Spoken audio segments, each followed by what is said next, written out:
Hey everybody, Hank Johnson's here doing another Roller Coaster Tycoon tutorial video. Today we're going to do Leafy Lake, and the description is starting from scratch, build a theme park around a large lake. So here's Leafy Lake. The objective is to have at least 500 guests in your park at the end of October year 3 with a park rating of at least 600. So they give you this huge lake to work with, a path that goes around the lake, and they give you all this extra space in the back, but you're probably not going to need that. If you do build back there, you should probably build a path system that loops around and comes back. And I definitely have one path going out and one path connecting somewhere back over here again. That way it'll be easier to navigate for your guests as opposed to just having one path that goes out and loops on itself. But yeah, I'm not going to use that much path. I'm just going to build what they give me here to start. This path is already big enough, so park starts closed and with an admission price of free, so I'm going to build up a roller coaster and then open my park. And so yeah, the idea is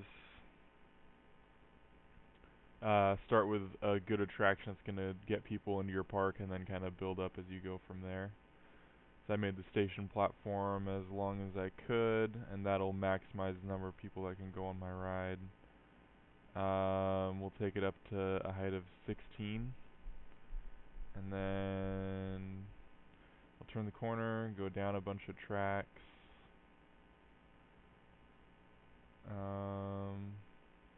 And then I'm going to put an on-ride photo right here. And then let's see.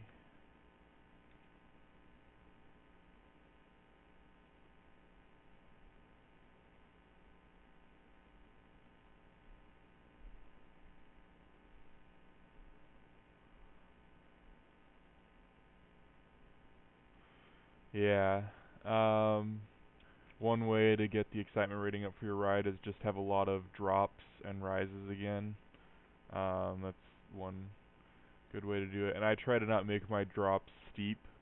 The rises can be steep, but the drops I try to keep relatively...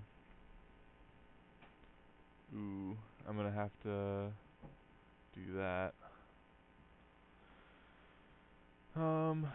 And then, yeah, I like to go over the pads like this because I think it's supposed to increase the excitement rating of your ride. And then I'm gonna do... Ooh, let's see. Let's do, I guess, like this. Yeah.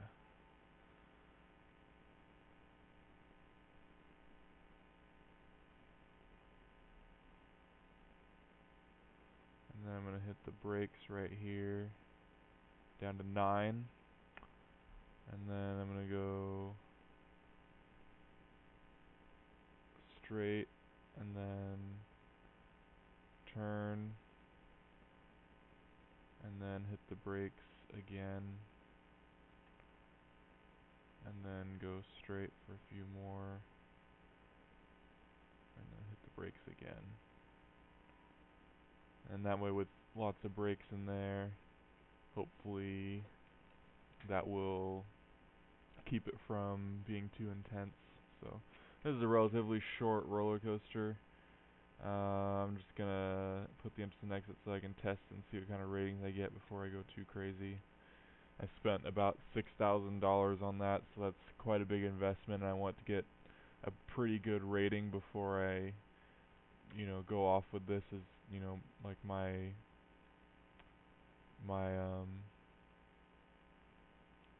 flagship ride for the park. I don't want it to suck and then have to,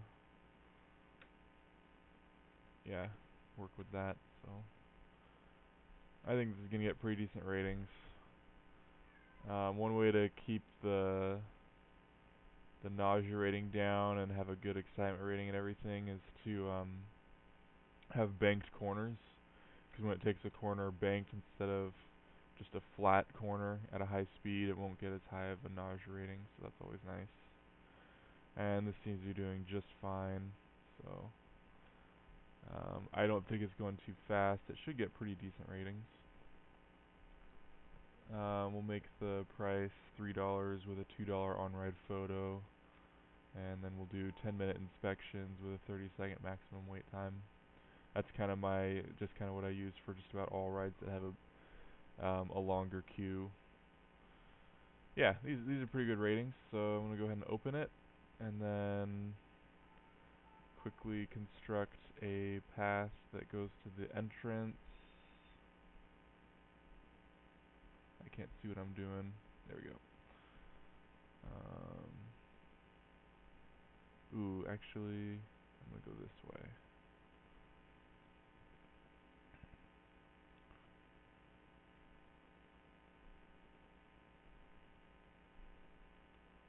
Yeah, right now it's telling me that you have to construct a path from your exit. That's just kind of simple stuff. Try and make it a little bit longer, the path, and then, okay, for the exit, you gotta do this. And then I deleted path here, so I gotta connect that up again. And actually, let's do this. Let's delete a couple sections like that and then go up. And I'm gonna have it go over like this. Oops, I guess I have to go straight first and then I can go down. And then by doing this, I'm hoping to maybe increase the excitement rating a little bit on my ride. Just could get rid of that path right there to not be confusing. And then, yeah, this should be pretty good. It's raining, that kind of sucks because my only ride's a roller coaster and people won't ride any rides if you just have rain going on in your park. They won't ride roller coasters as much, so. But I'm gonna build an intense ride and put it next to the roller coaster like that. We'll go entrance, exit, and then make a somewhat shorter queue. Yeah. We'll do something like that. And I put the exit right at the entrance of the roller coaster because the little thing they put in the manual is sometimes guests won't ride the intense rides unless they can build up their nerve with a less intense ride first. So I'm hoping that they'll ride this if they don't ride the roller coaster, and then after they get off of this, they built up the nerve to go ride my roller coaster, and that way I make more money off of them. So same deal, 10-minute inspection with a 30-second wait. And I'm thinking I'm going to throw a merry-go-round in and a boat hire, because those are the two. Well, the boat hire, I don't think we've had water in either of the first two parks, so I'm just going to show you how to make a boat hire. Basically, there's two ways you can do it. You can either build your station platform and then just put your entrance and your exit on and have the guests freely ride around, and eventually they'll make their way back to the station platform. Or you can give them a fixed path, and in this case you have this humongous lake, and what's going to happen is people are going to get on your boats and they're going to ride out here and they're going to have fun, and then they're not going to be able to find their way back to your station platform. So if you ever have this system going on,